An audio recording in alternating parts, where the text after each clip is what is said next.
yow da nga di mag ci ki nga xam ne moo di René Capain Bassène di journaliste bi mais bu ñu nee René Capain Bassène Sénégal xel yi yëpp dafay daal di dellu ci li nga xam ne moo doon rayé ya amoon ca forêt yu Bayot naan la tuerie de Boffa Bayot est-ce que mën nga ñu fàttali mën nga dellu si ak ñun ci li nga xam ne noonu ñu dundee affaire bi keroog bi le 6 janvier 2018.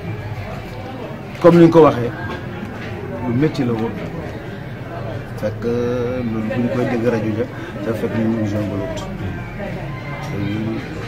diis la woon parce que bakkan moo rot ay doomu aadama dañ faat métti na bu ñu koy dégg si rajo bi li gën a méttiwaat ñoo tegu ci ay fan ñoo jàpp sama rakk ngay waxal ni mu yore ne journaliste bi lan la def je comprends pas mënuma la ne lii ak lii parce que ba tey pas de jugement pas rien xamuñu lan la mais li ma xam sama rakk mooy ginaar muy ginaar mënu ko rey parce que moom suñu yaay musulman la fête bu jotee dañu ne mooy nit si biti ñoo reyal ganaar bi mooy soo loolu suñu aada deret baaxul si nit ku xam Joola Banjaar voilà dañ ko ne loolu la mais pour que xale bi am xel mën a commander nit ne ko dama rey ma diw non ñu xam ne loolu ku xam sama papa ak sama yaay ñu xamuñu loolu te séminaire la ñu jaar si abbé yi donc lu ñu dafay jàngal lu ñu la jàngal rey nit wala ne nit demal rëy jiw ngir lan ñeneen ñu fa demoon ñu dem pour ut ñu ngi dunde moom il travaille mi ngi liggéey ani intérêt la ci am di ne ay nit dem leen ma faat di ëpp di waaw loolu moo di accusation yi mais keroog le 6 janvier yow bi nga ko déggee ci rajo bi naka nga ko partagé ak kii di René Capain Bassène. bien jour boobu ñu ngi joué ba lot ñu déggee loolu si rajo bi ma fa jógee ma jubal directement ma ñëw këram parce que foo laa doon ñëwee léeg-léeg ma reer fa et après ma ñibbi suñu papa ñu foofu te dafa feebar donc comme je suis may mag ñu sàng ko voilà toog waxtaan ak moom voilà après ma ñibbi alors ni laa ñëwee ma fekk fër waaw kan fii si taat manko bi ñu taxaw ma ne ko ah lii de moo xew mu ne ma loolu laa dégg nii man dama doon joué fi ak xale donc moom sax ma mu ne ma lii pour lan ci la connais puisque ñu ngi ne débat day am à la radio par concernant ça dama connais directement petit je crois que ce n'est pas la peine que dafay dem ci wax man mi maa ko wax ma ne ko parce que toutes les fois bu ñu lay invité rajo li may déglu pour moi tu es un incompris et ça c'est une situation douloureuse dangereuse mu ne ma ah je sors de mariage j'ai même peur sama baat ça ne va pas nu may def mu d'abord sax mënu ma dem pour wax toog fii ba ñu reer mu gunge ma ak moto déposé ma ñu ñibbisi mais moto c'était comme ça on était là en famille man quand on est ensemble on discute famille professionnellement chacun a son service à faire même ces livres qu'il a eu lui-même à écrire si je vous dis que je n'ai même pas parcouru benn sax jànguma ko alors que lecture dama ko bëgg lool mais je ne comprends pas voilà donc voilà. waaw loolu di le 6 janvier. defe naa ni René bi ñu koy jàpp c'est dans la nuit du 13. au 14 janvier. pour yéen lan moo xew ci diggante bi ba xel yi dem ci René Capain Bassène mi nga xam ne mën nañ ne journaliste la wala citoyen la comme tout citoyen lu tax moom ñu ciblé ko. bon comme ni ma ko waxee sànq René day bind ay livres et il s'est beaucoup intéressé sur le problème Casamance. Bon, il a toujours dit s'il savait comment faire bu xamoon lu mu mun di def ba jàmm am kon mu defoon ko comme il n'a que sa plume lui va écrire C'est comme ça que l'un de ses livres, Diamacoune par lui-même et par ceux qui l'ont connu, Diamacoune si boppam ak ñi ko xam li ñu wax waaw moom lu mu wax si moom ak ñi ko xam li ñu wax si moom moo nekk comme premier livre. Il y a un, La Casamance, un conflit oublié, voilà, et je crois le tout dernier c'est ma contribution à la paix. Donc Khalebi, toujours son problème c'est Diamo, quoi, parce qu'il a vécu, il était tout petit, il a grandi dans ça. Ce conflit quand il débutait, moi j'avais 11 ans, donc il venait de naître, donc il est né là-dedans, il a grandi là-dedans. Donc voilà, il était épris de paix. Ça, pour qui connaît René, j'ai toujours dit, c'est mon jeune frère, mais j'ai toujours dit que c'est le meilleur. Oui, mais là, je ciblé. Pour moi, il a écrit. Et je crois même qu'il y a certains livres, un livre ou deux peut-être, sont censurés, si je me souviens bien, si je ne me trompe pas. Alors je me suis dit, comme le cas Casamance, ce problème, ce conflit complexe, donc celui qui jette un regard pourrait être d'une manière ou d'autre inquiété au jour si ça tourne autrement. Donc je pense que peut-être, quelque part, ces écrits étant lus, peut-être, voilà. Taïdi, dans la warni, mom la ko enquêteurs yi lan lañu am contre René Capain Bassène. Bon, bu ma la ne xam naa damay fen mais toujours dama koy laaj wala ba seeti petit wax ma qu'est-ce qui se passe comme ça bu dee mën naa la jàppale ba mën naa jàppale mais bugguma si kaw jàppale tooñaat la wala ma tooñ sa mbokk parce que suñu aada même si c'est ton frère tu ne peux pas l'aider quand tu sais que ton frère a tort. Vous allez tous tomber. Ça c'est dans ma tradition et je crois fort et j'en sais. Il me dit toujours, je ne sais pas moi de quoi on m'accuse. Donc si je me fie, c'est seulement les commentaires que j'ai entendus comme tout le monde à la radio qui fait de lui le cerveau, qui fait de lui le commanditaire, qui fait de lui un membre du FDC. Et quand j'étais intervenu, j'ai à dire, attention, les journalistes de la place, dans ce qu'il y a, c'est vous qui avez à faire savoir aux Sénégalais ce qui est. Si le plus ab,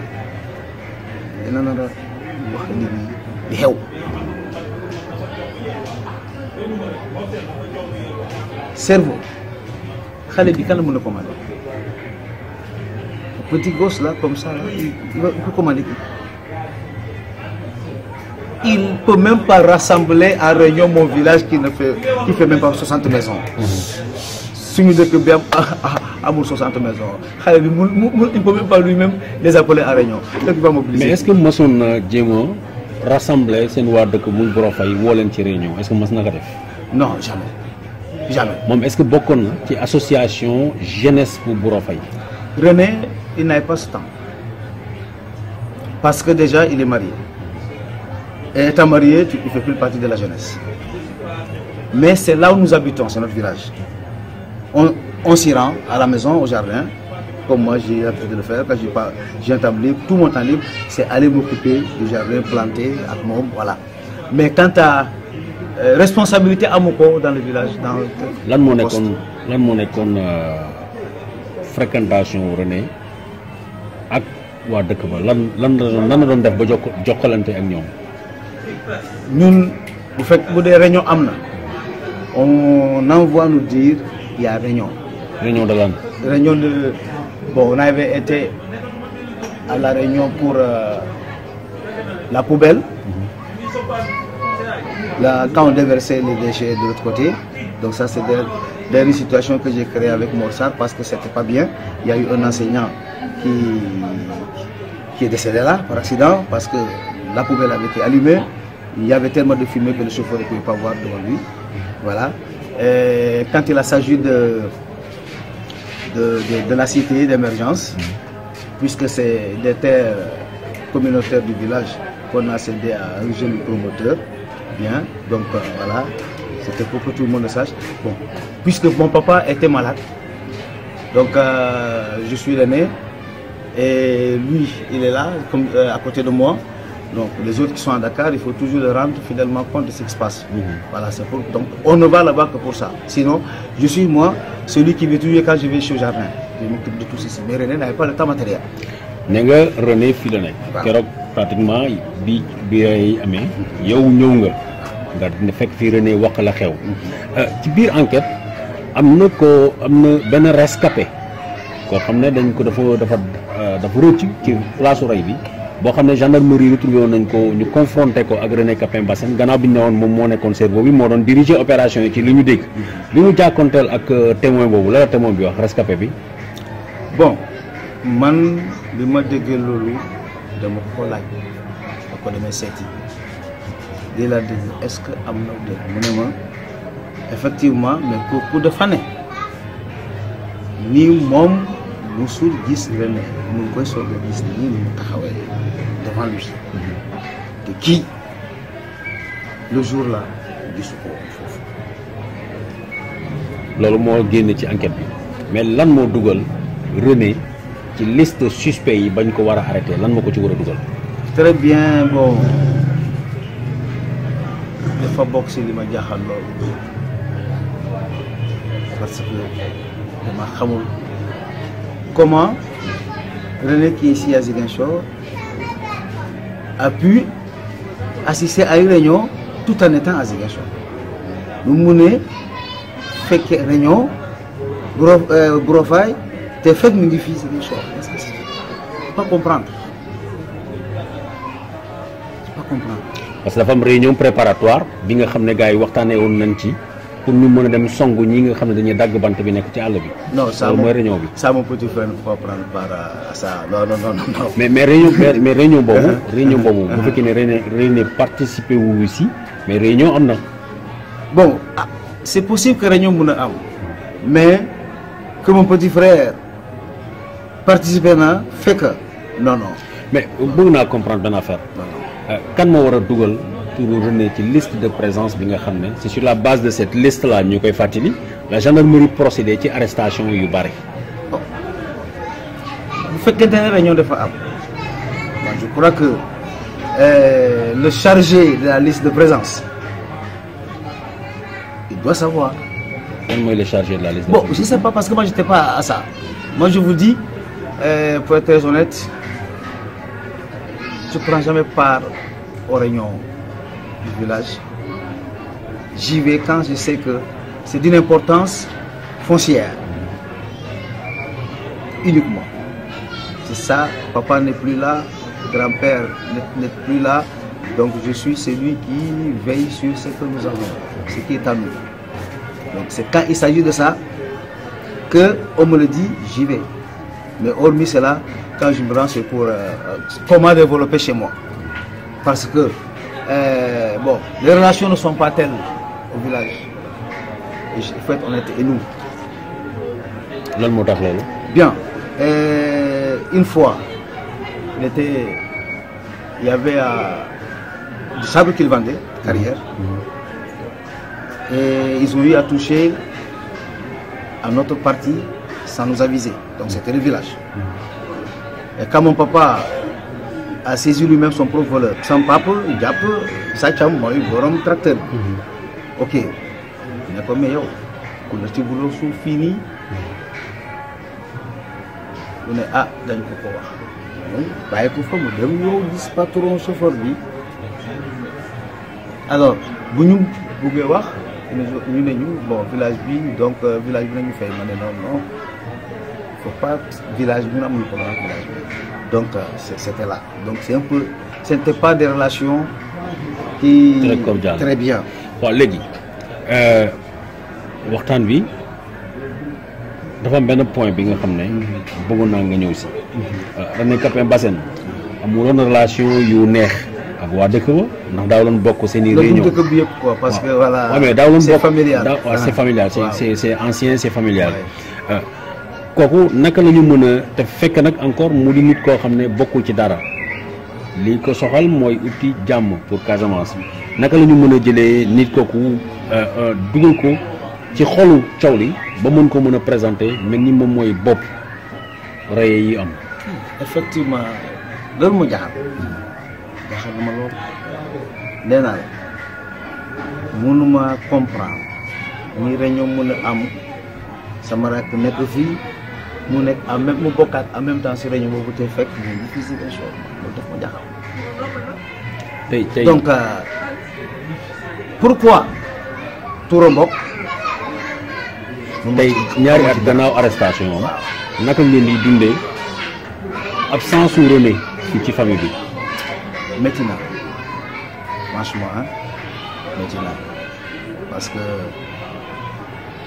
sama papa xaar na ko ba génn àddina gisu ko mooy doom dina juray doom mais dina am ko xamante ne voilà lu càggan ni ñeneen ñi bëggoo leen lu la René meloon sama papa moo déggoon véritable parole de papa et papa a assisté à son arrestation malade couché. Un gendarme même était entré, il me dit, je lui ai dit, qu'est-ce qu'il y a, que voulez-vous faire de si beau matin, parce qu'il était enseignant, il ne parle que français, à part son courant. Voilà, c'est lui qui me l'expliquait parce que moi je n'étais pas là. Moi je dois l'expliquer le jour, moi je bosse bien, je arrêté René. Bon voilà, je suis mu ne ko lan la loolu fi ñëw def lii mu ne ma mu pointé ma mu ne ko man dama feebar gënal mu gën donc nii la dund na si dund yaakaar ni doomam dinañ ko mos a bàyyi mu demee ba sonn bés mu woo ma xaar naa René ba sonn comme nekkul liggéey na da ngeen di nangu ma dem bon pour man comme feebar na délire ma ko wax mercredi la sa santé ça n'allait pas le jeudi waxatul vendredi moo terminé 20 heures bu gaañ donc yóbbu naa ko hôpital ma dem seeti René mu ko pap feebar na ça va pas yóbbu naa ko mu ne ma papa man jooy naa ko ba pare ma ne ko bon mu ne ma gént na xam naa ni dem jóge fa ñëw 20 heures effectivement pas du on a essayé de voir dans quelle mesure mu mënoon ñëw même mort ñu gis mais malheureusement doxuñu ko mënuñu ko am on blâme personne ce n'est qu'une demande qu'on pouvait faire mais c'est difficile. René boo ko seetee tey ci parloir bi lan la lay wax ci tumu yu mag yi nga xam ne teg nañ ko ci daram. daf ma ne dañ ko tuumal ne moom moo organisé lii war lu ñaawteef lii ni moom à part kenn ñu ne dañ ko fekk ak wetalam baagam ñeneen ñi ñëpp dañoo ne moom moo leen jox nganaay kana suñu bopp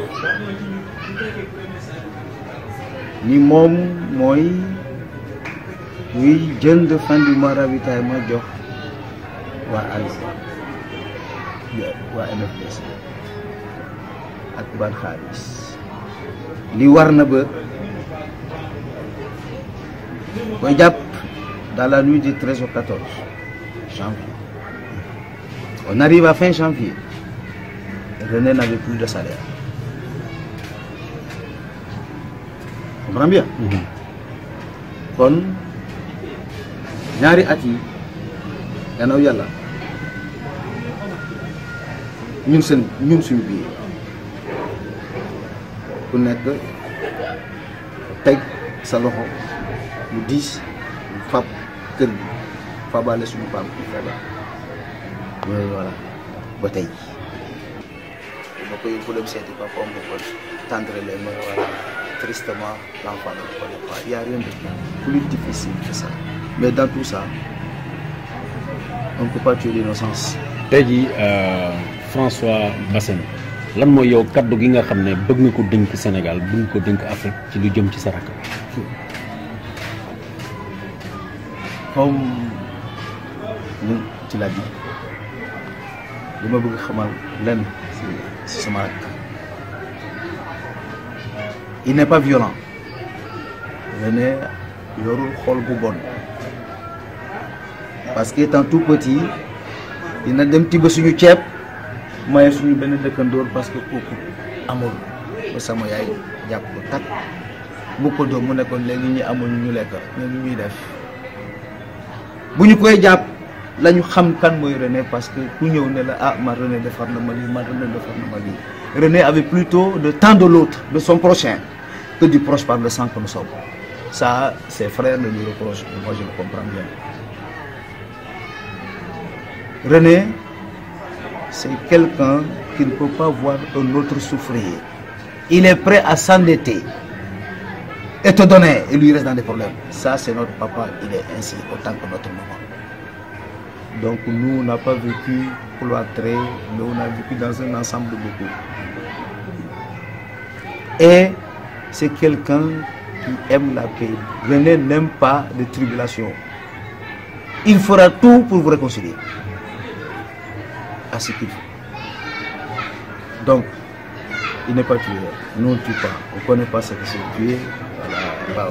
Suñu papa moo indi yoonu chrétien su dëkk kon donc doomam reykat te ba pare jàng si labe yi bëgg doon labe suñu yaay ñu nekk jullit moo bëggul moo bañ moo tax man égaliwu ma moo bañ moo tax ku nampa jox René égaliwul moo bañ parce que René moo tax René égaliwul sinon doonoon ñett ay labe. jërëjëf ma bëgg ku ne mu xam ni man sama rak yónniwul kenn.